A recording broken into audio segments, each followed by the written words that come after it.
I think it's safe to say that Donald Trump's comment about Taiwan and the semiconductor space didn't, affect the semiconductor space in a positive way. You can see that essentially every single stock is going down, and it's not, going down by 1 or 2%. The best one is doing maybe -5. A lot of them are doing like in the 7, 8, and 9. And the worst of them, like I think it's ASML that actually had their earnings report today. I thought the earnings report was fairly okay. I actually, yeah, I made a video about it just in the morning, and it was very good, the numbers. Although you could say that I still think like the PE ratio maybe a bit on the the high end, so it's a bit stretched. But I wouldn't say like this is a bubble territory, other than maybe a bit expensive. But yeah, so why is like everything so red? And look at AMD like -10%. Then the most like the irony of this whole situation is the actual fact that Intel of all companies, Intel and Global Foundry are doing great, Intel somehow managing to be in the green, and Global Foundry like is up 7%. It's quite interesting. But yeah, so not a great day overall for the semiconductor space, but you would also be wise to remember that, these reactions obviously spreads to the other spaces. For example, if we let's say look for Apple, and you can see that Apple is also going down today a bit, and that's to show they are depending on Apple is depending on TSMC. So Apple is down like 2.5%. Even Microsoft and Amazon are down. So yeah, I think this is maybe Donald Trump. I think honestly like he should think about what he says, because this affects the market. Like, if one guy says essentially one sentence, and I think he even mentioned that, that he's kind of saying, oh, look at the Taiwanese guys, they are kind of stealing 100% of our semiconductor manufacturing. But as I mentioned in the ASML video in the morning, they're not stealing anything. The Taiwanese, they have fought hard for this. Like 10 years ago, when Intel kind of, looked the other way, when the smartphones started to kind of gain momentum, and everyone was supposed to have a smartphone, and they were like selling like a 15-20% increase year over year for like a 10 or 15 years straight from 2007 to 2020. Intel was not interested in that market at all. But Taiwan Semiconductor, with the synergies that they had with Apple, TSMC made the smaller Apple chips for iPhone, which meant that they could kind of have high yield in the more dense nodes. For at any given moment, if you ramp up a new higher more productive node, you start with the smaller, the smaller chips. So for example, the mobile chips are much smaller than a laptop chip, or let alone a server chip, because it's much more difficult. If you have any defects in your process, that's going to be much more visible in the larger chips compared to the smaller chips. And as Taiwan Semiconductor, they were kind of doing a lot of their business with Apple, and in the general in the mobile market, you can see that if we scroll down to this chart, this is their revenue from last quarter. Actually, they'll have their earnings tomorrow, so I'm gonna really follow that one. But you can see that the smartphone business now is 38%. It's down 16% quarter over quarter. But if you go back like 10 years ago, smartphones would be a lot more of their revenue.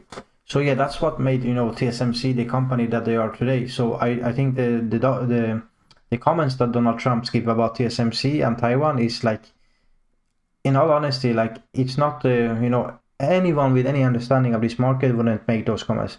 But then again, he's a politician, so I'm not taking any sides here. I just think like it's quite it's quite sad that someone that doesn't know essentially anything about what the semiconductor space is, and his words, like one single sentence, can have this kind of effect on the market. And the sad thing is that it's not only this space. As I mentioned, like Apple is done, Google is done, Microsoft is done. Now someone argues like all of these stocks are close to their all-time high, so maybe it was like due for a down day. But yeah, sure, but that's like not everyone is going down 10% in a day. That's not the same thing. So yeah, looking into whatever positives we can take from now. As I mentioned, Taiwan Semiconductor will have their earnings tomorrow.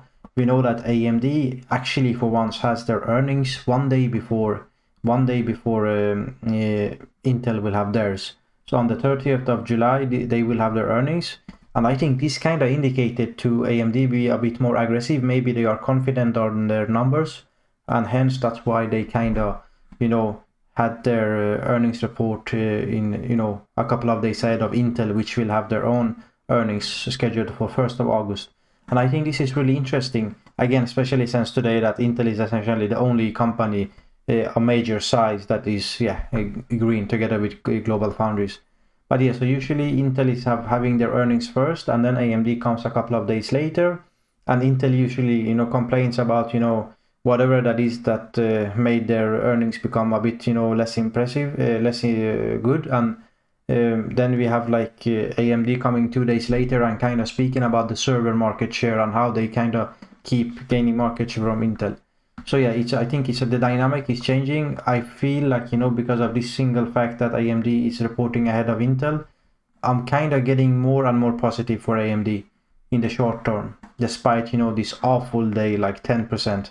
So I think if I'm honest, like out of all of these stocks, again, I've been pushing on the AMD train for a long time now, but I'll say it again. I think if you look at this list here, I think this is probably the best one. I feel like ARM is a good company, but I feel it's a bit expensive right now.